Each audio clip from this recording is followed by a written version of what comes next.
Good morning students. So अज असी पढ़ांगे 9th क्लास साइंस दा चैप्टर नंबर 4 जिहड़ा हैगा structure of atom. So atom दी स्ट्रक्चर जिहड़ी हैगी आ वो स्टडी करनी है आपां लैसन दे विच डिटेल दे नाल। तां स्ट्रक्चर जिहड़ी है एटम दी वो किस तरह दी हो सकती है। So what is atom first of all. So what is the atom. Atom का मतलब हैगा साडे कोले इनडिविजिबल। दैट मीन कि कोई इस तरह का कण जिन्हों आप होर नहीं वंड सकते। दैट मीन की आ कि असी कह दिंदे आ कि कोई भी बड़ा पदार्थ हैगा ये पदार्थ बनया होया किसी चीज़ तो बनया होया उन्होंं असी मैटर कह दिंदे आ। इंग्लिश दे विच पंजाबी असी पदार्थ कह दिंदे आ। सो जिहड़ा पदार्थ हैगा काह तो बनया। तो जदों असी इहनूं तोड़दे आ होर तोड़दे आ बरीक तोड़दे आ तो तोड़ तोड़ के असी देखते हैं कि ये सब तो जिहड़ा बरीक कण हैगा वो तो मिल के बनया। सो फॉर एग्जाम्पल जे असी चौक की गल करते हैं चौक नूं असी खोरदे हैं इत्थे ब्लैक बोर्ड के उपर तो ये पाउडर जिहड़ा हैगा वो साडा बन जाता है। सो जिहड़ा पाउडर जिहड़ा हैगा इहदा बनदा वो पाउडर जिहड़ा हैगा इहदा सब तो जिहड़ा स्मॉलेस्ट पार्टिकल हैगा चौक का। तो इनू असी ये कह सकते हैं कि इस तो छोटा पार्ट जिहड़ा हैगा चौक का नहीं हो सकता। सो चौक का सब तो छोटा पार्ट जिहड़ा हैगा वो एटम इहदा मन सकते हैं। बट इस तो भी अगे साइंटिस्ट ने जदों रिसर्च करनी मतलब कि बंद ना की तो उन्होंने पता लगा कि किस तरीके दे नाल जिहड़ा एटम हैगा ये इंडिविजिबल नहीं हैगा, इहनूं तोड़िया जा सकता। तो मतलब ये की आ अगे होर सानूं फर्दर चीज़ों का पता लगता हैगा। तो फस्ट टाइम जिहड़ा सीगा पता लग्या जदों एटम दा atom is not indivisible. So charge. So first time जदों असी ये डिस्कस किया सीगा कि जिहड़ा चार्ज हैगा वो की हुंदा। सो चार्ज की है जदों चार्ज बारे पता लगा तो फिर उस तो गां ये जिहड़ा हैगा जिग्यासा जागी जिहड़ी क्यूरियोसिटी पैदा होनी शुरू हुई कि जिहड़ा एटम हैगा वो इंडिविजिबल नहीं हैगा। तो किवें फॉर एग्जाम्पल असी जिहड़ा हैगा सिल्क दे नाल सिल्क दे कपड़े दे नाल जेकर आपां ग्लास रॉड नूं रगड़दे आ ठीक है तो दोवां दे उपर चार्ज आउंदा। जे असी प्लास्टिक का जिहड़ा स्केल हैगा साडा उहनूं असी हेयर जिहड़े हैगे ड्राई हेयर्स हैगे आ उन्हां नाल रगड़दे आ तो उहदे उपर चार्ज आउंदा। तो असी देखते हैं कि कागज़ के जिहड़े छोटे छोटे टुकड़े हैगे आ उहनूं असी स्केल दे नाल चक लैंदे आ ठीक है। तो वो की है अट्रैक्ट हुंदे आ। तो इस तरीके दे नाल असी ये एक्सपैरीमेंट आम तौर पर क्लासां च करते रहने एक्टिविटी कि जिहड़े कागज़ के टुकड़े हैगे आ वो स्केल दे नाल रगड़न दे नाल वालां नाल रगड़न तो बाद असी उहदे नाल चक लैंदे आ। तो दैट मीन जदों असी रगड़दे आ टू बॉडीज़ नूं असी जदों फ्रिक्शन करते हैं रगड़ते हैं दोनों नूं तो उहदे नाल की हुंदा कि कुछ मैटर का कुछ पार्ट आ जिहड़ा कि डिस्टर्ब हो रहा कुछ चेंजिस आ रहे उहदे च। दैट मीन कि जिहड़ा चार्ज हैगा उहदे च कुछ ना कुछ मतलब निकल रहा या पै रहा किसी पदार्थ दे विच जिहदे करके कागज़ के टुकड़े जिहड़े आ वो चक्के जा रहे हैं। तो इत्थों एक क्लू जिहड़ा वो निकल के सामने आउंदा कि जिहड़ा पदार्थ आ वो कल्ले एटम्स का नहीं बनया हुआ एटम्स दे विच भी कुछ होऊगा जिहदे करके ये चार्ज जिहड़ा वो पैदा हो रहा। सो ये चार्ज नूं जिहड़ा हैगा असी अगे समझते हैं। तो फिर उस तो बाद जिहड़ा साडे कोले जे थॉमसन सीगा साइंटिस्ट इन्हां ने जदों देखा कि कैथोड रे ट्यूब जिहड़ी आ कैथोड रे ट्यूब जिहड़ी आ उहदे विच एक बीम जिहड़ी हैगी आ चार्जस दी वो देखी। तो उन्होंने ये ऑबजर्व किया कि हरेक गैस दे लई इक्को तरह की ही एक जिहड़ा आ मान लो पॉजिटिव प्लेट सीगी तो इनू बैटरी दे नाल अटैच किया गया। इधर नैगेटिव प्लेट सीगी इनू बैटरी नाल अटैच किया गया। तो लो प्रैशर ते इत्थे आ साडे कोल गैस रखी गई एक ठीक है कोई भी गैस लै लो।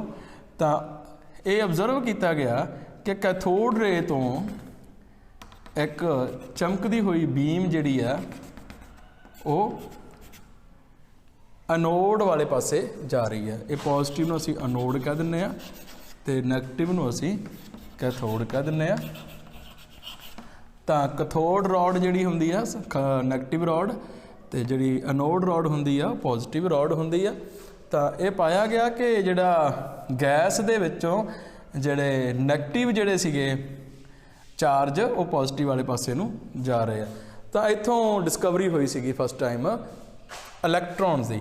सो ये अज्यूम किया गया कि इलैक्ट्रॉन जिहड़े हैगे आ इलैक्ट्रॉन्स जिहड़े आ वो मूव करते हैं। ठीक है। सो इलैक्ट्रॉन्स का जिहड़ा वेट आ वो जिहड़ा भार इन्हां दा वो सारिਆਂ ਦਾ मास जिहड़ा सेम ही हुंदा सारे इलैक्ट्रॉन्स का। तो जिहड़ा कि very small amount of mass हुंदा इन्हां दा नीयर अबाउट 10⁻⁴ इन्हां दा मास आ मास ऑफ इलैक्ट्रॉन जिहड़ा हैगा 9.1 इंटू 10⁻⁻28 ग्राम पाया गया। सो ये सारिया गल्लां हैगियां जिहड़ियां आपां डिस्कस कर लैने हुंदे आ इन्हां चीज़ां दे विच कि जिहड़ा इलैक्ट्रॉन सीगा ਉਹਦੀ खोज जे थॉमसन ने किस तरीके दे नाल कीती।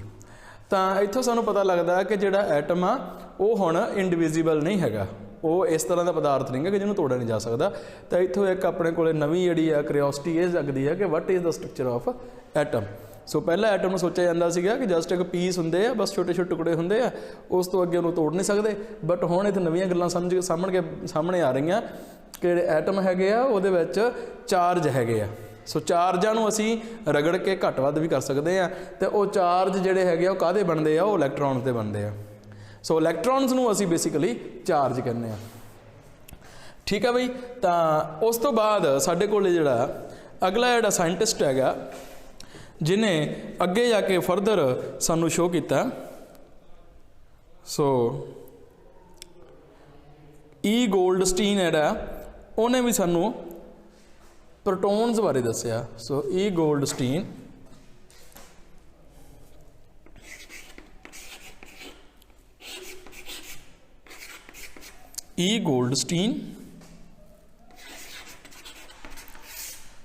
सो इन्हें जी अपने को रिसर्च की सी डिस्कवरी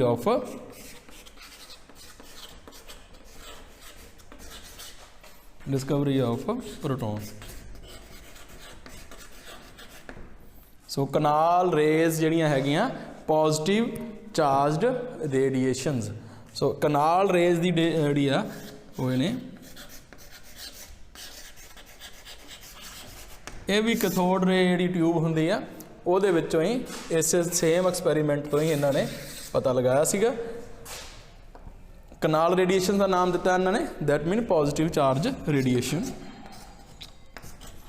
पॉजिटिव चार्जड रेडिएशंस। ठीक है। So positive charge radiations which have protons inside is called canal radiations, canal raise. तो इस तरीके नाल जे थॉमसन ने इलैक्ट्रॉन की जिहड़ी डिस्कवरी की है, तो ई गोल्डस्टीन ने प्रोटोन की डिस्कवरी की है। सो इत्थे भी एक मतलब देखने वाली गल है कि ई गोल्डस्टीन ने जिहड़ी प्रोटोन की डिस्कवरी की सी वो पहलां कर ली सी, तो जे थॉमसन ने जिहड़ी आ कैथोड रे ट्यूब दे विच इलैक्ट्रॉन की डिस्कवरी की है वो बाद च की है। सो साइज़ ऑफ जिहड़ा एटम दा विच proton and electron. So charge जिहड़ा प्रोटोन के उपर पॉजिटिव हुंदा, इलैक्ट्रॉन के उपर नैगेटिव हुंदा। सो जिहड़ा मास हैगा, सो मास जिहड़ा हैगा इलैक्ट्रॉन का, so mass of electron is mass of proton लिखांगे असीं इत्थे, ओ is equal to near about 2000 time mass of electron. So जिहड़ा प्रोटोन का मास हैगा वो नियर अबाउट 2000 टाइम ज़्यादा हुंदा मास ऑफ इलैक्ट्रॉन। असीं इत्थे कह सकते हैं कि मास of electron is very very very very small as compared to mass of proton। सो जदों एटम की गल करते हैं तो एटम दे विच जिहड़ा सारे का सारा मास जिहड़ा हैगा हाइड्रोजन की गल करते हैं तो प्रोटोन का ही असीं कंसिडर करते हैं, तो जिहड़ा मास ऑफ इलैक्ट्रॉन हुंदा वो असीं कंसिडर नहीं करते। तो ये हो गई थोड़िया जी गल्लां अपने कोले प्रोटोन ते इलैक्ट्रॉन दियां जिहड़े कि कॉन्स्टिट्यूएंट्स हैगे आ एटम दे। तो उस तो बाद अगे असीं की डिस्कस करना है। सो चार्जड पार्टिकल एंड मैटर्स असीं डिस्कस कर लिया कि किस तरीके दे नाल साडे कोल चार्ज का पता लग्या। इहदे च क्वेश्चनस हैगे आ दो, what are the canal rays and if an atom contains 1 electron and 1 proton will it carry any charge or not. So ये आंसर तुसीं दस सकते हो कि जे एक पॉजिटिव होवे एक नैगेटिव होवे so they will cancel each other, so there is no charge on it. Okay, so जिवें इत्थे आपां करदे हैं +1 -1 is equal to 0, so net charge is 0। So structure of atom दे विच अपने कोले मॉडल्स हैगे आ। सो असीं इत्थे 3 मॉडल आ साडे कोले बुक दे विच, Thomson's model of an atom, Rutherford model of an atom and Bohr model of an atom. So ये असीं डिस्कस करते हैं स्टूडेंट्स। सो अगे साडे कोले हैगा मॉडल्स ऑफ एटम। तो एटम्स जिहड़े दे मॉडल हैगे अपने कोले 3 हैगे आ। सो सब तो बेसिक मॉडल जिहड़ा साडे कोले हैगा थॉमसन मॉडल, जिहदे विच असीं एटम बारे थोड़ा बहुता जिहड़ा हैगा वो दस सकते हैं। तो ज़्यादा डिटेल नाल जिहड़ी स्टडी जिहड़ी आ एटम की वो नहीं हुई सी उस समय। तो उस समय जिहड़ा थॉमसन सीगा साइंटिस्ट, इन्हां ने जिहड़ी अपने कोले एटम बारे दस्सिया सीगा, वो कहंदा सीगा कि एक जिवें मान लो मतीरा हो गया अपने कोले, ठीक है, जहाँ वाटरमैलन कह दिंदे आपां, जां कह लो भी एक केक कह लो, ਉਹਦੇ ਵਿੱਚ ਕੀ ਹੈ ਜਿਵੇਂ ਮਤੀਰੇ ਦੇ ਵਿੱਚ ਬੀ ਹੁੰਦੇ ਕਾਲੇ ਕਾਲੇ ਥੋੜੇ ਥੋੜੇ, ਠੀਕ ਆ। ਤੇ ਉਹ ਕਹਿੰਦਾ ਇਸ ਤਰੀਕੇ ਦੇ ਨਾਲ ਇੱਕ ਐਟਮ ਜਿਹੜਾ ਹੈਗਾ ਕਿ ਲੱਡੂ ਵਾਂਗੂ ਹੋ ਗਿਆ, ਠੀਕ ਆ। ਉਹਦੇ ਉੱਪਰ ਆਪਣੇ ਕੋਲ ਜਿਵੇਂ ਤਿਲ ਲੱਗੇ ਹੁੰਦੇ ਆ, ਮਗਜ਼ ਲੱਗੇ ਹੁੰਦੇ ਆ, ਜਾਂ ਮਤੀਰਾ ਹੋ ਗਿਆ ਜਿਹਦੇ ਵਿੱਚ ਕਾਲੇ ਕਾਲੇ ਬੀ ਹੁੰਦੇ ਆ, ਲਾਲ ਰੰਗ ਦਾ ਹੁੰਦਾ ਸਾਰਾ ਮਤੀਰਾ। ਤੇ ਉਹਦੇ ਵਿੱਚ ਬਸ ਜਿਹੜੇ ਉਹ ਆ ਜਿਹੜੇ ਕਣ ਹੈਗੇ ਆ ਛੋਟੇ ਛੋਟੇ, ਇਹ ਇਲੈਕਟ੍ਰੋਨ ਹੋਣਗੇ। ਤੇ ਆ ਜਿਹੜਾ ਹੈਗਾ ਬਾਕੀ ਸਾਰਾ ਇਹ पॉजिटिव बेस होगा कह लो, ठीक है। तो टोटल कुल मिला के यह न्यूट्रल होगा, तो इनू एटम कहते हैं। सो एटम किवें बनते हैं, वो कहते भी जस्ट की है कि नैगेटिव ते पॉजिटिव चार्ज जिहड़े आ वो इकट्ठे ही आपां लड्डू वांगू वटते आ, तो वो आपस में जिहड़े हैगे आ वो सारा की है न्यूट्रल आ। तो नैगेटिव चार्ज जिहड़े हैगे आ वो जदों असीं रब करते हैं वो बाहर चले जाते हैं जां अंदर आ जाते हैं, उहदे नाल चार्ज जिहड़ा क्रिएट हो जाता, बस दैट इज़ ऑल, होर कुछ नहीं दस्सिया उन्होंने। बट जो रदरफोर्ड जिहड़ा साइंटिस्ट सीगा उन्होंने एक्सपैरीमेंट किया। सो रदरफोर्ड जिहड़ा हैगा, सो रदरफोर्ड मॉडल जिहड़ा हैगा वो की है एक्सपैरीमेंट बेस्ड मॉडल हैगा अपने कोले। सो रदरफोर्ड ने की फाइंड किया, सो उन्होंने एक्सपैरीमेंट किया। उन्होंने की लिया कि मान लो भी जिमें थॉमसन ने दस्सिया कि एटम की है जस्ट एक गोला हैगा जिहदे विच नैगेटिव ते पॉजिटिव चार्ज बैलेंस हैगे आ, जस्ट लड्डू वांगू आ, वाटरमैलन वांगू आ, केक वांगू आ। तो मतलब ये कोई खाली थां नहीं होगी, सारा भरिया होऊगा, एक मतलब कि सॉलिड आ, इस तरह होना चाहिए सीगा। बट रदरफोर्ड ने जो एक्सपैरीमेंट किया उन्होंने की किया भी एक ना गोल्ड फाइल लई है, ठीक है। गोल्ड फाइल जिहड़ी है वो अपने कोल उन्होंने लई है, ठीक है, इस तरीके नाल। ते वो बहुत ही पतली, इन्नी क पतली है जिवें कागज़ अपना पेज हो गया, उस तो भी पतली जिहड़ी है गोल्ड का एक पत्रा जिहड़ा हुंदा सोने दी, ठीक है। एक फाइल जिन्होंने पता ही है गोल्ड फाइल कितनी पतली हुंदी है, बिल्कुल जिवें बर्फी के उपर चांदी का वर्क नहीं लाउंदे कितना पतला हुंदा, ओहो जी मतलब गोल्ड फाइल उन्होंने एक लई आ सीगा, जिहदी की जिहड़ी आ जिहड़ी मोटाई सी इहदी जस्ट जिहड़ी है वो 1000 एटम जिहड़ी है वो मोटी सी है। तो 1000 एटम जिहड़ी इहदी मोटाई सीगी, ठीक है। तो थिन लेयर लई एक उहदे विच की है कि अल्फा पार्टिकल्स जिहड़े हैगे आ, अल्फा पार्टिकल्स ਉਹ ਫਾਲ कराए आ। सो अल्फा पार्टिकल्स जिहड़े आ ਉਹ ਇਹਦੇ ਵਿੱਚੋਂ ਹੀ ਲੰਘਦੇ ਆ। ਅੱਗੇ ਇਹਦੇ ਇੱਕ ਸਕਰੀਨ ਲਗਾਤੀ, ਠੀਕ ਹੈ, ਐ ਗੋਲ ਸਕਰੀਨ ਲਗਾਤੀ। ਇਹ ਸਕਰੀਨ ਜਿਹੜੀ ਹੈਗੀ ਆ ਜਦੋਂ ਇਹਦੇ ਉੱਪਰ ਕੋਈ ਵੀ ਪਾਰਟੀਕਲ ਜਿਹੜਾ ਉਹ ਜਾਊਗਾ ਤਾਂ ਉੱਥੇ ਇੱਕ ਚਮਕ ਪੈਦਾ ਹੋਊਗੀ, ਠੀਕ ਹੈ। ਸੋ ਚਮਕ ਪੈਦਾ ਹੋਊਗੀ ਤਾਂ ਉੱਥੇ ਇੱਕ ਨਿਸ਼ਾਨ ਜਿਹੜਾ ਹੈਗਾ ਉਹ ਰਿਕਾਰਡ ਹੋ ਜਾਊਗਾ। ਸੋ ਜਦੋਂ ਅਲਫਾ ਪਾਰਟੀਕਲ ਦੇ ਵਿੱਚੋਂ ਹੀ ਲੰਘਣਗੇ ਤਾਂ ਉੱਥੇ ਇੱਕ ਨਿਸ਼ਾਨ ਜਿਹੜਾ ਹੈਗਾ ਉਹ ਪੈ ਜਾਊਗਾ ਜਿੱਥੇ ਜਿੱਥੇ ਇਹ ਪਾਰਟੀਕਲ ਜਿਹੜੇ ਆ ਉਹ ਫਾਲ ਕਰਨਗੇ। ਜਦੋਂ ਐਕਸਪੈਰੀਮੈਂਟ ਕੀਤਾ ਗਿਆ, ਅਲਫਾ ਪਾਰਟੀਕਲਸ ਜਿਹੜੇ ਆ ਉਹ ਫਾਲ ਕਰਾਏ ਗਏ ਗੋਲਡ ਫਾਇਲ ਦੇ ਉੱਪਰ। ਇਹਨੂੰ ਅਸੀਂ ਲਿਖ ਦਿੰਦੇ ਆ ਗੋਲਡ ਫਾਇਲ, ਠੀਕ ਹੈ, ਜਿਹਦੀ ਕਿ ਜਿਹੜੀ ਆ ਇਹਦੀ ਥਿਨ ਹੈਗੀ, ਕਿੰਨੀ ਥਿਨ ਹੈ ਇਹ 1000 ਐਟਮ ਥਿਨ ਲੇਅਰ ਹੈਗੀ ਇਹਦੇ 'ਚ, ਠੀਕ ਹੈ। ਇਹਦੀ ਮੋਟਾਈ ਜਿਹੜੀ ਆ, ਇਹਦੀ ਵਿਡਥ ਹੈ ਜਿਹੜੀ, ਸੋ ਵਿਡਥ ਇਹਦੀ ਆ equal to 10,000 atom, sorry 1000 atoms ਦੇ ਬਰਾਬਰ ਆ, ਜਿਹੜੀ ਕਿ ਬਹੁਤ ਪਤਲੀ ਆ। ਤਾਂ ਅਲਫਾ ਪਾਰਟੀਕਲਸ ਜਿਹੜੇ ਹੁੰਦੇ ਆ ਬੇਸਿਕਲੀ ਇਹ ਹੀਲੀਅਮ ਨਿਊਕਲੀਅਸ ਹੁੰਦੇ ਆ, ਠੀਕ ਆ, 4 2। ਤਾਂ ਇਹ ਹੀਲੀਅਮ ਦਾ ਜਿਹੜਾ ਨਿਊਕਲੀਅਸ ਹੁੰਦਾ ਉਹਨੂੰ ਅਸੀਂ ਅਲਫਾ ਪਾਰਟੀਕਲ ਕਹਿ ਦਿੰਦੇ ਆ, ਬੇਸਿਕਲੀ ਹੀਲੀਅਮ ਨਿਊਕਲੀਅਸ, ਠੀਕ ਹੈ। ਤਾਂ ਇਹ ਹੈਵੀ ਹੁੰਦੇ ਆ ਕਾਫੀ। ਤਾਂ ਸੋਚਿਆ ਗਿਆ ਸੀਗਾ ਕਿ ਜਿਹੜੇ ਗੋਲਡ ਫਾਇਲ ਹੈਗੀ ਆ ਉਹਦੇ ਵਿੱਚੋਂ ਦੀ ਇਹ ਪਾਸ ਨਹੀਂ ਕਰ ਸਕਣਗੇ, ਵਾਪਸ ਹੀ ਆ ਜਾਣਗੇ। ਬਟ ਹੈਰਾਨੀ ਦੀ ਗੱਲ ਇਹ ਹੋਈ ਆ ਕਿ ਥੋਮਸਨ ਦੇ ਅਕੋਰਡਿੰਗ ਤਾਂ ਇਹ ਸੋਲਿਡ ਹੋਣੀ ਚਾਹੀਦੀ ਸੀ ਸਾਰੀ, ਬਟ ਇਹ ਪਾਰਟੀਕਲ ਇਹਦੇ ਵਿੱਚੋਂ ਦੀ ਪਾਸ ਹੋ ਗਏ। ਚਲੋ ਫਸਟ ਪੁਆਇੰਟ ਤਾਂ ਇਹ ਹੀ ਕਨਫਿਊਜ਼ਿੰਗ ਹੋ ਗਿਆ ਕਿ ਗੋਲਡ ਫਾਇਲ ਜਿਹੜੀ ਹੈਗੀ ਆ ਉਹਦੇ ਵਿੱਚੋਂ ਪਾਰਟੀਕਲ ਪਾਸ ਕਿਵੇਂ ਹੋ ਗਏ ਜਦੋਂ ਕਿ ਉਹ ਸੋਲਿਡ ਹੋਣੀ ਚਾਹੀਦੀ ਆ। ਜੇ ਗੋਲਡ ਫਾਇਲ ਐਟਮਸ ਤੋਂ ਮਿਲ ਕੇ ਬਣੀ ਆ, ਜਿਹੜੇ ਗੋਲਡ ਦੇ ਐਟਮ ਆ ਤੇ ਉਹ ਸੋਲਿਡ ਹੋਣੇ ਚਾਹੀਦੇ ਆ, ਤੇ ਸੋਲਿਡ ਹੈਗੇ ਆ ਤਾਂ ਫਿਰ ਉਹਦੇ ਵਿੱਚੋਂ ਦੀ ਕੋਈ ਹੋਰ ਐਟਮ ਦਾ ਨਿਊਕਲੀਅਸ ਜਿਹੜਾ ਹੈਗਾ ਪਾਸ ਨਹੀਂ ਹੋ ਸਕਦਾ। ਬਟ ਇੱਥੇ ਸਭ ਤੋਂ ਪਹਿਲੀ ਗੱਲ ਤਾਂ ਇਹ ਹੋ ਗਈ ਕਿ ਉਹ ਪਾਸ ਹੋ ਗਏ, ਸਕਰੀਨ ਦੇ ਉੱਪਰ ਉਹਨਾਂ ਨੂੰ ਡਿਟੈਕਟ ਕਰ ਲਿਆ ਗਿਆ। ਸੋ ਆਹ ਸਾਡੇ ਕੋਲੇ ਕੀ ਆ, ਸਕਰੀਨ ਹੈਗੀ ਆ, ਠੀਕ ਹੈ। ਤਾਂ ਦੂਸਰੇ ਨੰਬਰ ਤੇ ਇਹ ਵੀ ਦੇਖਿਆ ਗਿਆ ਕਿ ਇਹ ਆਹ ਪੋਜੀਸ਼ਨ ਦੇ ਉੱਪਰ ਵੀ ਪਾਰਟੀਕਲ ਡਿਟੈਕਟ ਕੀਤੇ ਗਏ। ਸੋ ਇਹ ਹੋਰ ਹੈਰਾਨੀ ਵਾਲੀ ਗੱਲ ਹੋਈ ਕਿ ਕੁਝ ਰੇਡੀਏਸ਼ਨਸ ਜਿਹੜੀਆਂ ਸੀਗੀਆਂ ਉਹ ਇਸ ਤਰੀਕੇ ਦੇ ਨਾਲ ਬੈਂਡ ਵੀ ਹੋਈਆਂ। ਤਾਂ ਇਹ ਰੇਡੀਏਸ਼ਨਸ ਜਿਹੜੀਆਂ ਹੈਗੀਆਂ ਉਹ ਬੈਂਡ ਕਿਵੇਂ ਹੋ ਗਈਆਂ, ਇਹ ਵੀ ਦੇਖਿਆ ਗਿਆ ਕਿ 12,000 ਆਫ ਅਲਫਾ ਪਾਰਟੀਕਲਸ ਦੇ ਵਿੱਚੋਂ ਇੱਕ ਸਿੰਗਲ ਪਾਰਟੀਕਲ ਵਾਪਸ ਵੀ ਆ ਰਹੇ ਆ, ਇਸ ਤਰ੍ਹਾਂ ਗਏ ਤੇ ਵਾਪਸ ਇਸ ਤਰ੍ਹਾਂ ਹੀ ਆ ਗਏ। So out of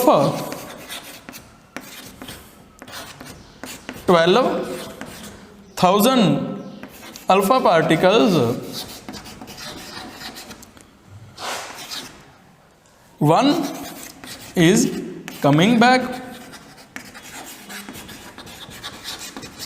after striking। So ਇੱਥੇ ਕੁਝ ਕੋਲਾਈਡ ਹੋਇਆ ਤਾਂ ਉਥੋਂ ਇੱਕ ਅਲਫਾ ਪਾਰਟੀਕਲ ਜਿਹੜਾ ਹੈਗਾ ਉਹ ਸਿੱਧਾ ਗਿਆ ਤੇ ਵਾਪਸ ਟਕਰਾ ਕੇ ਆ ਗਿਆ।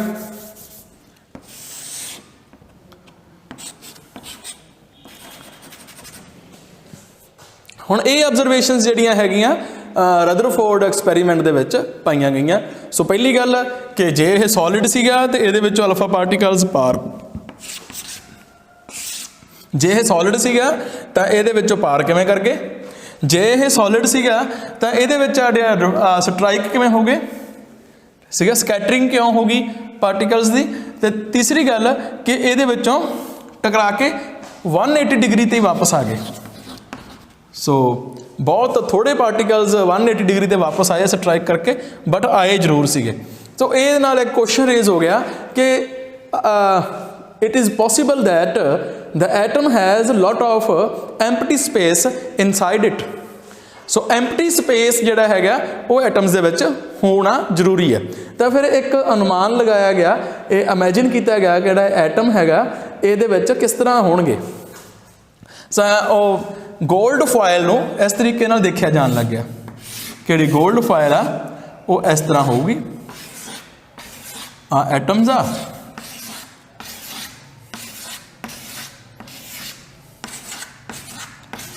ਠੀਕ ਹੈ। ਤਾਂ ਇਹਦੇ ਵਿੱਚ ਕੁਝ ਸੈਂਟਰ 'ਚ ਹੋਊਗਾ ਜਿਹੜਾ ਕਿ ਸੋਲਿਡ ਆ, ਜਿਹਦੇ ਨਾਲ ਸਟਰਾਈਕ ਕਰਕੇ ਅਲਫਾ ਪਾਰਟੀਕਲਸ ਜਿਹੜੇ ਆ ਉਹ ਵਾਪਸ ਆਏ ਆ। ਸੋ ਸੈਂਟਰ ਨੂੰ ਉਹਨਾਂ ਨੇ ਸੈਂਟਰ ਹੀ ਕਿਹਾ, ਆਪਣੀ ਲੈਂਗੁਏਜ ਦੇ ਵਿੱਚ ਉਹਨਾਂ ਨੇ ਨਿਊਕਲੀਅਸ ਕਹਤਾ। ਨਿਊਕਲੀਅਸ ਦਾ ਮਤਲਬ ਹੁੰਦਾ ਸੈਂਟਰੀਅਸ, ਸੈਂਟਰੀਅਸ ਹੀ ਹੁੰਦਾ। ਤਾਂ ਇਹ ਨਿਊਕਲੀਅਸ ਹੋਊਗਾ ਇੱਕ, ਠੀਕ ਹੈ। ਤੇ ਬਾਕੀ ਸਾਰਾ ਜਿਹੜਾ ਸਪੇਸ ਹੋਊਗਾ ਉਹ around the nucleus is empty, ਉਹ ਐਮਪਟੀ ਹੋਊਗਾ। ਬਾਕੀ ਜਿਹੜਾ ਸਾਰਾ ਸਪੇਸ ਹੈਗਾ ਐਮਪਟੀ ਸਪੇਸ ਹੋਊਗਾ। ਤਾਂ ਨਾਲ ਇਹ ਵੀ ਕਿਹਾ ਗਿਆ ਕਿ ਸਾਈਜ਼ ਆਫ ਨਿਊਕਲੀਅਸ ਜਿਹੜਾ ਹੈਗਾ, ਸਾਈਜ਼ ਆਫ ਨਿਊਕਲੀਅਸ ਜਿਹੜਾ ਉਹਨਾਂ ਨੇ ਕੈਲਕੂਲੇਟ ਕੀਤਾ ਇਜ਼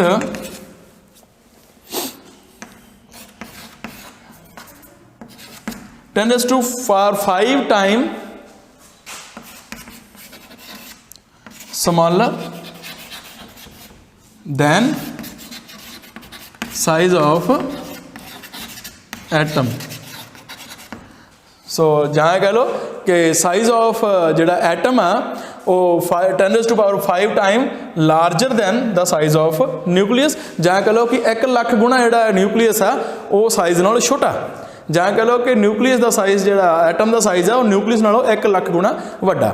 ਇਹਨੂੰ ਅਸੀਂ ਇਹ ਸਮਝ ਸਕਦੇ ਹਾਂ ਕਿ ਜੇ ਇੱਕ ਸਟੇਡੀਅਮ ਹੈਗਾ ਆਪਣੇ ਕੋਲੇ, ਫੁੱਟਬਾਲ ਦਾ ਸਟੇਡੀਅਮ ਆ, ਠੀਕ ਹੈ, ਉਹਦੇ ਵਿੱਚ ਜੇ ਇੱਕ ਆਪਾਂ ਮਟਰ, ਇੱਕ ਜਿਹੜਾ ਮਟਰ ਰੱਖ ਦਈਏ, ਮਟਰ ਦਾ ਦਾਣਾ ਰੱਖ ਦਈਏ, ਜਾਂ ਪੀ ਕਿਹਨੂੰ ਆਪਾਂ ਕਹਿ ਦਿੰਦੇ ਇੰਗਲਿਸ਼ ਦੇ ਵਿੱਚ, ਇੱਕ ਮਟਰ ਦਾ ਦਾਣਾ ਜੇ ਆਪਾਂ ਰੱਖਦੇ ਹਾਂ ਤੇ ਸਾਰੇ ਸਟੇਡੀਅਮ ਦੇ ਵਿੱਚ ਤਾਂ ਜਿਹੜਾ ਸਾਰਾ ਸਟੇਡੀਅਮ ਆ ਇੱਕ ਐਟਮ ਬਣੂਗਾ, ਤੇ ਇੱਕ ਮਟਰ ਦਾ ਦਾਣਾ ਜਿਹੜਾ ਹੈਗਾ ਉਹ ਆਪਣੇ ਕੋਲ ਨਿਊਕਲੀਅਸ ਬਣੂਗਾ। ਸੋ ਇਸ ਤਰ੍ਹਾਂ ਦਾ ਕੰਪੈਰੀਜ਼ਨ ਅਸੀਂ ਕਰ ਸਕਦੇ ਹਾਂ।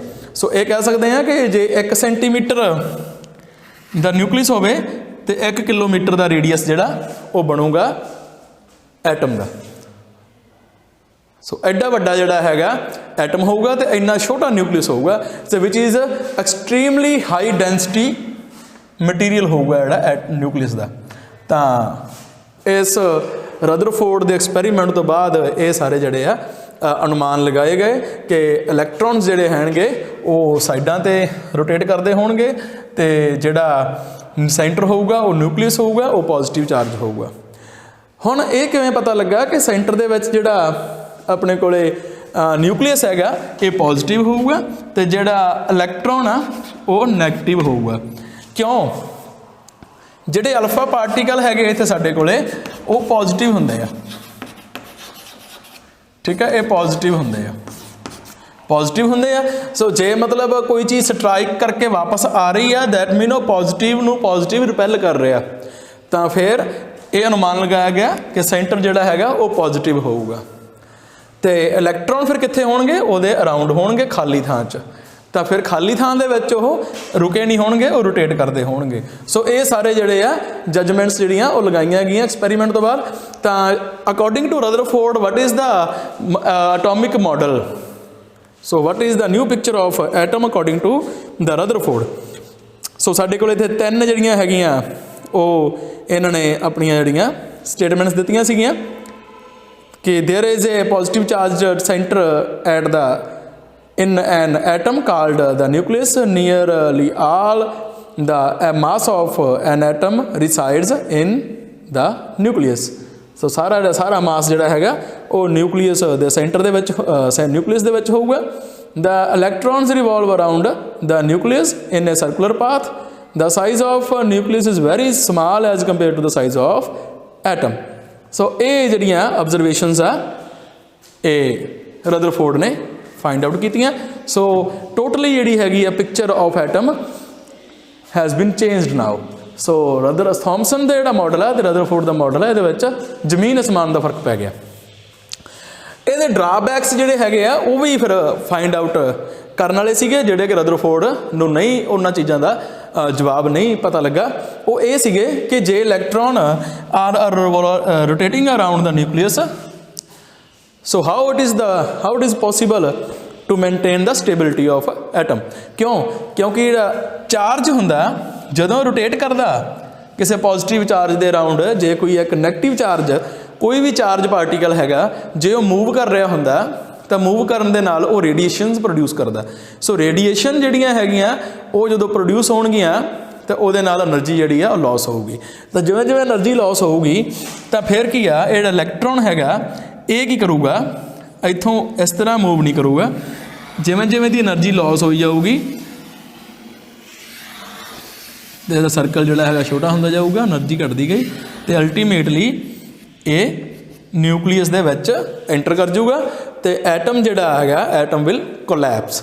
ਤਾਂ ਐਟਮ ਜਿਹੜਾ ਉਹ ਸਟੇਬਲ ਨਹੀਂ ਹੋ ਸਕਦਾ, ਉਹ ਕੋਲੈਪਸ ਹੋ ਜਾਊਗਾ। So it is not possible to rotate an electron around the nucleus. So according to Rutherford it is possible, but actually how it is not explained by the Rutherford.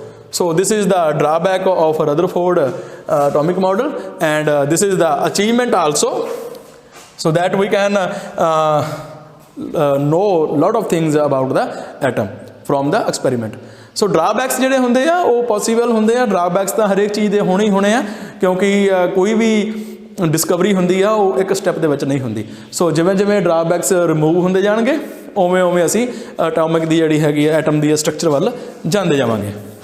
ਸੋ ਉਸ ਤੋਂ ਬਾਅਦ ਸਾਡੇ ਕੋਲ ਜਿਹੜਾ ਅਗਲਾ ਮਾਡਲ ਆ, ਜਿਹੜਾ ਇਹ ਡਰਾਬੈਕ ਆ, ਇਹਨੂੰ ਕਿਸ ਤਰੀਕੇ ਦੇ ਨਾਲ ਰਿਮੂਵ ਕੀਤਾ ਗਿਆ।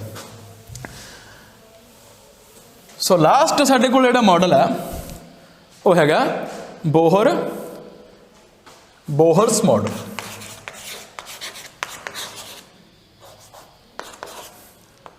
ਬੋਹਰਸ ਮਾਡਲ ਇਹਨਾਂ ਨੇ ਕੁਛ ਜ਼ਿਆਦਾ ਮਤਲਬ ਨਵਾਂ ਨਹੀਂ ਦੱਸਿਆ, ਜਸਟ ਸਾਰਾ ਕੁਛ ਕਹਿੰਦੇ ਠੀਕ ਆ ਵੀ ਰਦਰਫੋਰਡ ਨੇ ਜੋ ਲਿਖਿਆ ਠੀਕ ਆ, ਸਾਰਾ ਕੁਝ ਐਕਸਪੈਰੀਮੈਂਟ ਬੇਸਡ ਚੀਜ਼ ਹੁੰਦੀ ਹੈ ਹਮੇਸ਼ਾ, ਠੀਕ ਆ। ਸੋ ਐਕਸਪੈਰੀਮੈਂਟਲੀ ਇਹ ਪ੍ਰੂਵਡ ਆ ਕਿ ਹਾਂ ਵੀ ਇਸ ਤਰ੍ਹਾਂ ਹੈ। ਤਾਂ ਆਹ ਜਿਹੜਾ ਲਾਸਟ 'ਤੇ ਆਪਣੇ ਕੋਲ ਡਰਾਬੈਕ ਸੀਗਾ, ਜਿਹੜੀ ਮੇਨ ਜਿਹੜੀ ਕਨਫਿਊਜ਼ਿੰਗ ਗੱਲ ਸੀਗੀ ਕਿ ਇਲੈਕਟ੍ਰੋਨ ਕਿਵੇਂ ਰੋਟੇਟ ਕਰਦਾ, ਤਾਂ ਫਿਰ ਉਹ ਰਦਰਫੋਰਡ ਨੇ ਫਿਕਸ ਕਰਤੀ। ਸੋ ਰਦਰਫੋਰਡ ਨੇ ਜਿਹੜਾ ਆਪਣੇ ਕੋਲ ਕੀ ਕਿਹਾ ਕਿ electrons moving around the nucleus in special certain discrete special orbits. So special orbits, ठीक है। सो इलैक्ट्रॉन ਜਿਹੜੇ ਹੈਗੇ ਆ ਉਹ ਨਿਊਕਲੀਅਸ ਦੇ ਅਰਾਊਂਡ ਹੀ ਰੋਟੇਟ ਕਰਨਗੇ, ਬਟ ਸਪੈਸ਼ਲ ਆਰਬਿਟਸ ਦੇ ਵਿੱਚ ਕਰਨਗੇ। ਤਾਂ ਜੇ ਇਹ ਇਹਨਾਂ ਆਰਬਿਟਸ ਦੇ ਵਿੱਚ ਰੋਟੇਟ ਕਰਨਗੇ ਤਾਂ ਫਿਰ ਉਹਨਾਂ ਦੀ એનર્ਜੀ ਰੇਡੀਏਟ ਨਹੀਂ ਹੋਵੇਗੀ। ਹੁਣ ਦੇਖੋ ਬਈ ਇਹ ਕਿਵੇਂ ਹੋ ਸਕਦਾ ਵੀ ਇਲੈਕਟ੍ਰੋਨ ਜਿਹੜੇ ਹੈਗੇ ਆ ਉਹ ਸਪੈਸ਼ਲ ਆਰਬਿਟਸ ਦੇ ਵਿੱਚ ਰੋਟੇਟ ਕਰਨ ਅਤੇ ਉਹਨਾਂ ਦੀ એનર્ਜੀ ਜਿਹੜੀ ਆ ਉਹ ਰੇਡੀਏਟ ਨਹੀਂ ਹੋਵੇਗੀ। ਸੋ ਇਹ ਗੱਲ ਆਪਾਂ ਇਹ ਆਪਣੇ ਸਿਲੇਬਸ ਦੇ ਵਿੱਚ ਨਹੀਂ ਆਪਾਂ ਡਿਸਕਸ ਕਰਨੀ ਗੀ ਡਿਟੇਲ ਦੇ ਨਾਲ ਕਿ ਇਹਨਾਂ ਦਾ ਜਿਹੜਾ ਹੈਗਾ ਉਹ ਐਂਗੂਲਰ ਮੋਮੈਂਟਮ ਕਿਸ ਤਰੀਕੇ ਦੇ ਨਾਲ ਕੰਜ਼ਰਵ ਰਹਿੰਦਾ ਹੈਗਾ। ਸੋ ਇਹ ਸੀਗਾ ਸਾਡੇ ਕੋਲੇ ਬੋਹਰ ਦਾ ਮਾਡਲ। ਉਹਨੇ ਸਪੈਸ਼ਲ ਡਰਾਬੈਕ ਜਿਹੜਾ ਹੈਗਾ ਰਿਮੂਵ ਕਰਤਾ ਰਦਰਫੋਰਡ ਦਾ ਕਿ ਇਲੈਕਟ੍ਰੋਨ ਜਿਹੜੇ એનર્ਜੀ ਰੇਡੀਏਟ ਕਰਨਗੇ, ਉਹ ਕਹਿੰਦਾ ਨਹੀਂ ਕਰਨਗੇ ਜੇ ਇਹ ਸਪੈਸ਼ਲ ਆਰਬਿਟਸ ਦੇ ਵਿੱਚ ਮੂਵ ਕਰਨਗੇ। So what is the now name of special orbits. So first orbit ਨੂੰ ਅਸੀਂ ਕਹਾਂਗੇ n is equal to 1, that is called k, फिर l m फिर n so on. So n is equal to 1, n is equal to 2, n is equal to 3, n is equal to 4। ਤਾਂ number of shells ਦੇ ਵਿੱਚ first shell ਅਸੀਂ ਕੇ shell ਕਹਾਂਗੇ ਇਹਨੂੰ, ਇਹ shell ਹੋ ਗਏ ਆਪਣੇ ਕੋਲੇ, ਠੀਕ ਹੈ। First, second, third, fourth.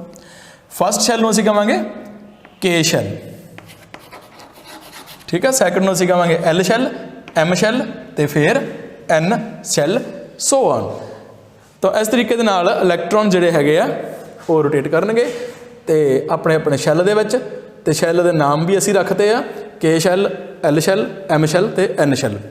ਤਾਂ ਇਸ ਤਰੀਕੇ ਦੇ ਨਾਲ ਅਸੀਂ ਸਟੇਬਿਲਿਟੀ ਆਫ ਐਟਮ ਦੀ ਫਾਈਨਲੀ ਅਸੀਂ ਇਹ ਪ੍ਰੂਵ ਕਰ ਚੁੱਕੇ ਹਾਂ। ਸੋ ਪਹਿਲਾਂ ਜਿਹੜਾ ਸੀਗਾ ਐਟਮ ਬਾਰੇ ਕੁਛ ਨਹੀਂ ਪਤਾ ਸੀਗਾ। ਸੋ ਸਭ ਤੋਂ ਪਹਿਲਾਂ ਅਸੀਂ ਡਿਸਕਸ ਕੀਤਾ ਕਿ ਜਿਹੜਾ ਐਟਮ ਹੈਗਾ ਉਹ ਇੰਡੀਵਿਜ਼ੀਬਲ ਆ। ਫਿਰ ਅਸੀਂ ਇਸ ਗੱਲ ਦੇ ਉੱਪਰ ਕੁਐਸਚਨ ਰੇਜ਼ ਕੀਤਾ ਕਿ ਫਿਰ ਜਦੋਂ ਸਕੇਲ ਨੂੰ ਵਾਲਾਂ ਨਾਲ ਰਗੜਦੇ ਹਾਂ ਤਾਂ ਉਹਦੇ ਉੱਪਰ ਚਾਰਜ ਕਿਵੇਂ ਆ ਜਾਂਦਾ, ਅਤੇ ਜਦੋਂ ਚਾਰਜ ਆ ਜਾਂਦਾ ਤਾਂ ਦੈਟ ਮੀਨ ਐਟਮ ਦੇ ਵਿੱਚ ਕੋਈ ਚਾਰਜ ਦਾ ਵੀ ਕੁਛ ਹੈ ਰੋਲ। ਤਾਂ ਫਿਰ ਉਹ ਚਾਰਜ ਤੋਂ ਅੱਗੇ ਅਸੀਂ ਜੇ ਥੋਮਸਨ ਦੀ ਡਿਸਕਵਰੀ ਵੱਲ ਜਾਂਦੇ ਹਾਂ, ਉਸ ਤੋਂ ਬਾਅਦ ਅਸੀਂ ਗੋਲਡਸਟੀਨ ਦੀ ਡਿਸਕਵਰੀ ਵਾਲੇ ਪਾਸੇ ਜਾਂਦੇ ਹਾਂ, ਕਨਾਲ ਰੇਡੀਏਸ਼ਨਸ ਬਾਰੇ ਅਸੀਂ ਡਿਸਕਸ ਕਰਦੇ ਹਾਂ। ਫਿਰ ਉਸ ਤੋਂ ਬਾਅਦ ਅਸੀਂ ਐਟਮ ਦਾ ਜਿਹੜਾ ਮਾਡਲ ਆ ਥੋਮਸਨ ਮਾਡਲ ਉਹ ਡਿਸਕਸ ਕਰਦੇ ਹਾਂ। ਫਿਰ ਅਸੀਂ ਐਕਸਪੈਰੀਮੈਂਟਲੀ ਜਿਹੜਾ ਹੈਗਾ ਰਦਰਫੋਰਡ ਦਾ ਜਿਹੜਾ ਮਾਡਲ ਹੈਗਾ ਉਹ ਡਿਸਕਸ ਕਰਦੇ ਹਾਂ। ਤਾਂ ਫਿਰ ਉਸ ਤੋਂ ਬਾਅਦ ਅਸੀਂ ਬੋਹਰ ਮਾਡਲ 'ਤੇ ਜਾ ਕੇ ਐਟਮ ਦੀ ਇੱਕ ਸਟਰਕਚਰ ਆ ਉਹ ਆਪਣੀ ਤਿਆਰ ਕਰ ਲੈਂਦੇ ਹਾਂ। ਤਾਂ ਹੁਣ ਅਸੀਂ ਦੇਖਾਂਗੇ ਕਿ ਜਿਹੜੀ ਐਟਮ ਦੀ ਸਟਰਕਚਰ ਹੈਗੀ ਆ ਉਹ ਕਿਸ ਤਰੀਕੇ ਦੀ ਬਣੂਗੀ। ਓਕੇ ਸਟੂਡੈਂਟਸ, ਸੋ ਅਸੀਂ ਹੁਣ ਤੱਕ ਜਿਹੜਾ ਡਿਸਕਸ ਕੀਤਾ ਉਹਦੇ ਵਿੱਚ ਇਲੈਕਟ੍ਰੋਨ ਅਤੇ प्रोटोन बारे असी स्टडी कर चुके हैं। तो इत्थे एक नवा जिहड़ा हैगा एलीमेंटरी पार्टिकल कह लो कि जिहड़ा सब एटॉमिक पार्टिकल हैगा वो हैगा न्यूट्रॉन। सो न्यूट्रॉन की डिस्कवरी जिहड़ी हैगी है वो जे जिहड़ा चैडविक हैगा साडे कोल साइंटिस्ट जे चैडविक ने कीती सीगी।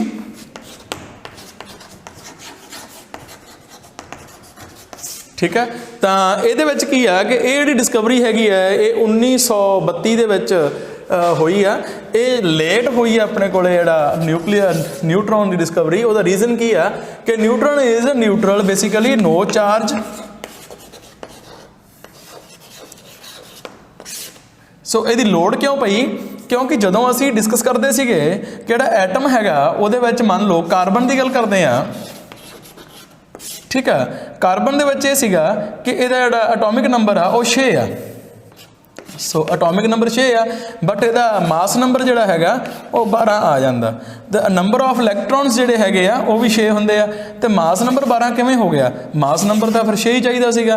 तो फिर ये देखा गया कि जिहड़ा कार्बन दा एटम हैगा उहदे विच जिहड़ा न्यूक्लियस आ उहदे विच 6 ही प्रोटोन्स आ ते 6 ही न्यूट्रॉन्स हैगे आ, तां साडे कोले इहदा मास नंबर जिहड़ा हैगा वो 12 बनदा। तां फिर हम देखा जाए तो जिहड़ा हाइड्रोजन एटम हैगा, सो हाइड्रोजन के केस विच की आ, हाइड्रोजन दे विच तो कोई प्रॉब्लम नहीं है। उहदे विच की आ कि इहदा जिहड़ा मास नंबर आ वो 1 हुंदा। सो प्रोटोन की आ 1 हुंदा। ठीक है, न्यूट्रॉन उहदे विच हुंदा ही नहीं गा। सो हाइड्रोजन दे लई तो गल सही सीगी कि बस जिहड़ा एटॉमिक नंबर जिहड़ा हैगा उहदा ते जिन्ना मास नंबर आ वो सेम ही हो जाऊगा। बट हायर एटम्स दे जाने जदों असी तां उत्थे फिर मास नंबर कुछ होर निकल के आउंदा, तो मतलब इत्थे सानू न्यूट्रॉन की लोड़ पैंदी है। तो फिर इत्थे जे चैडविक ने ये डिस्कवरी की कि there is a another subatomic particles inside the nucleus is called neutron which has no charge at all and the mass as compared same as the mass of proton. So now let's discuss the position of subatomic particles like protons, neutrons and electrons. So आ सारा अपने कोले atom, इहदे च proton ते neutron दोने हुंदे आ nucleus च, ते जिहड़े इलैक्ट्रॉन हुंदे आ वो अराउंड द न्यूक्लियस रोटेट करदे हुंदे आ। सो न्यूक्लियस दे विच की रहिंदे आ? प्रोटोन ते न्यूट्रॉन। रोटेट कौन करता? इलैक्ट्रॉन। ओके, सो न्यूक्लियस का मास किवें पता करांगे असी? प्रोटोन ते न्यूट्रॉन नू जोड़ के। तो इलैक्ट्रॉन का मास नू असी कंसीडर नहीं करते क्योंकि इलैक्ट्रॉन का mass very small as compare to mass of neutron and proton. So mass of neutron जिहड़ा हैगा, mass of neutron near about equal to mass of proton. ठीक है, ये भी अपने को गल क्लीयर हो गई। हुण असी अगे डिस्कस करांगे कि what is the real structure of atom.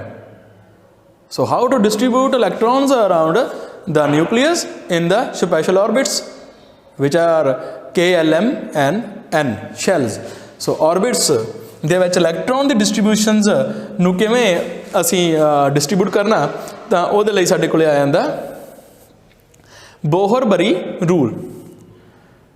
So Bohr and बरी रूल जिहड़ा हैगा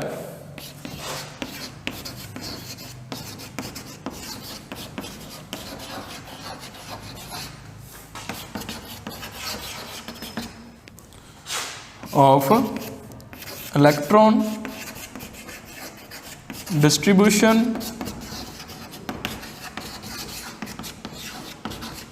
around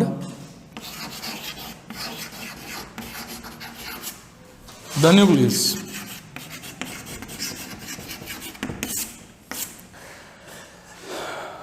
इलैक्ट्रॉन्स नू डिस्ट्रीब्यूट करना बई न्यूक्लियस के अराउंड किवें करांगे? सो there is a first point.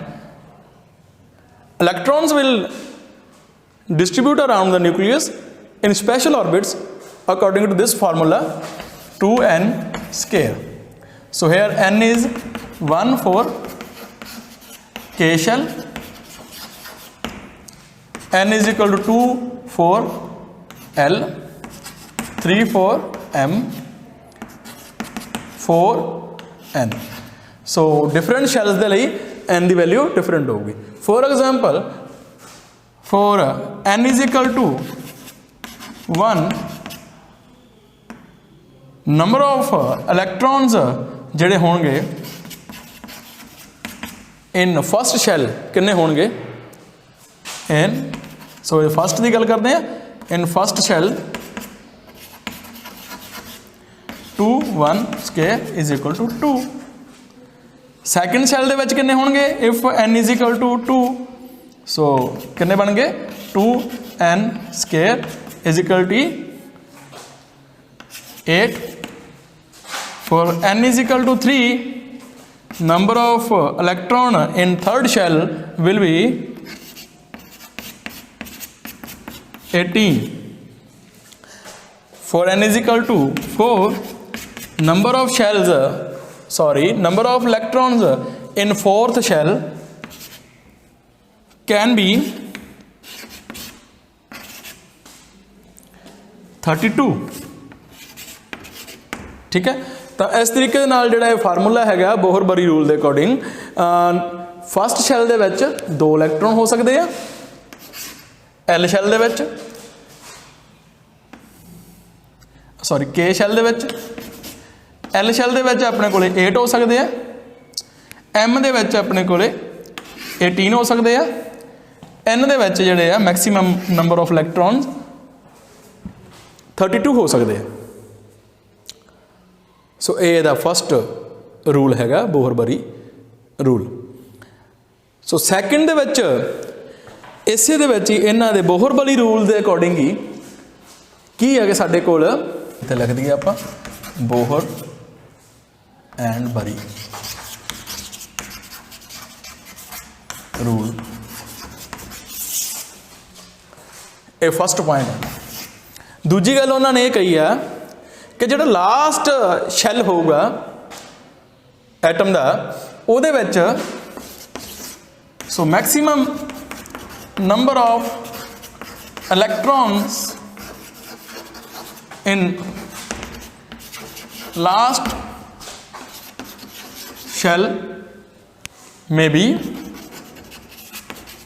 Maximum number of जिहड़े इलैक्ट्रॉन्स आ लास्ट शैल दे विच वध तो वध 8 ही हो सकते हैं, 8 कैन बी 8। ठीक है, थर्ड गल उन्होंने जिहड़ी कही है कि जिहड़े नंबर ऑफ इलैक्ट्रॉन्स हैगे आ वो जो फिलिंग करनी है असी शैल्स दे विच तां लोअर शैल्स जिहड़े हैगे आ वो असी भरांगे फस्ट, उस तो बाद असी अगले शैल जिहड़े आ वो भरांगे। सो थर्ड गल की है अपने कोल electrons are not accommodated in a given shell unless the inner shells are filled. So step by step असी इत्थे फिलिंग करनी है। सो अपने कोले इत्थे की आ उदाहरण कि आ एग्जाम्पल ले लेने आपां कि आ अपने कोले फस्ट शैल आ सैकेंड शैल आ थर्ड शैल आ। ठीक है, सो फस्ट शैल जिहड़ा हुंदा अपने कोले के शैल आ, इहदे विच मैक्सीमम नंबर ऑफ इलैक्ट्रॉन जिहड़े आ वो 2 ही हो सकते हैं।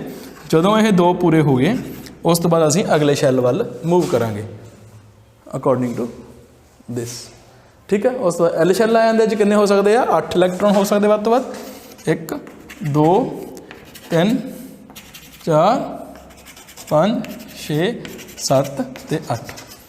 जदों ये 8 इलैक्ट्रॉन पूरे हो गए एल शैल दे विच उस तो बाद असी अगे मूव करांगे 1 2 3 4 5 6 7 8।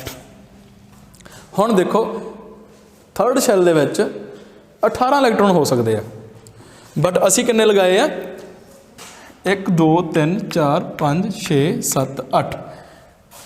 हुण 18 हो सकते हैं मैक्सीमम, बट असी 8 ही लगावांगे। कारण की है rule number 2 maximum number of electrons in last shell may be 8। So 8 electron जिहड़े हैगे आ वो लास्ट शैल दे विच वध तो वध हो सकते हैं।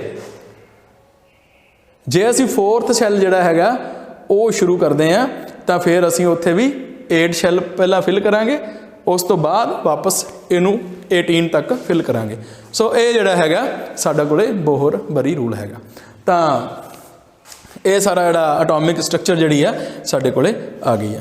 ਤਾਂ ਇਹਦੇ ਵਿੱਚ ਸਾਡੇ ਕੋਲੇ ਗਿਵਨ ਹੈਗੀ ਆ ਬੁੱਕ ਦੇ ਉੱਪਰ ਐਟਮਸ ਦੀਆਂ ਸਟਰਕਚਰਸ ਜਿਹੜੀਆਂ ਹੈਗੀਆਂ ਉਹ ਦਿੱਤੀਆਂ ਹੋਈਆਂ, ਤਾਂ ਉਹ ਅਸੀਂ ਦੇਖ ਸਕਦੇ ਹਾਂ ਆਪਣੀ ਬੁੱਕ ਦੇ ਉੱਪਰ ਦਿੱਤਾ ਹੋਇਆ ਜਿਹੜਾ ਸਾਰੇ ਜਿਹੜੇ 18 ਫਸਟ ਐਟਮਸ ਹੈਗੇ ਆ ਉਹਨਾਂ ਦੀਆਂ ਸਟਰਕਚਰ ਆਫ ਐਟਮਸ ਸਾਨੂੰ ਮਿਲ ਸਕਦੀਆਂ। ਤਾਂ ਅਸੀਂ ਇਸ ਤਰੀਕੇ ਦੇ ਨਾਲ ਜਿਹੜੇ ਆ ਫਸਟ 18 ਐਟਮਸ ਹੈਗੇ ਆ ਉਹਨਾਂ ਦੀ ਸਟਰਕਚਰ ਡਰਾ ਵੀ ਕਰ ਸਕਦੇ ਹਾਂ ਆਪਣੀ ਕਾਪੀਜ਼ ਦੇ ਉੱਪਰ, ਤੇ ਅੰਡਰਸਟੈਂਡ ਕਰ ਸਕਦੇ ਹਾਂ ਕਿ ਇਲੈਕਟ੍ਰੋਨ ਡਿਸਟ੍ਰੀਬਿਊਸ਼ਨ ਕਿਸ ਤਰੀਕੇ ਨਾਲ ਹੋਈ ਆ। ਤਾਂ ਉਸ ਤੋਂ ਬਾਅਦ ਅਸੀਂ ਅੱਗੇ ਫਰਦਰ ਪੜ੍ਹਾਈ ਕਰਾਂਗੇ। So okay students, thank you.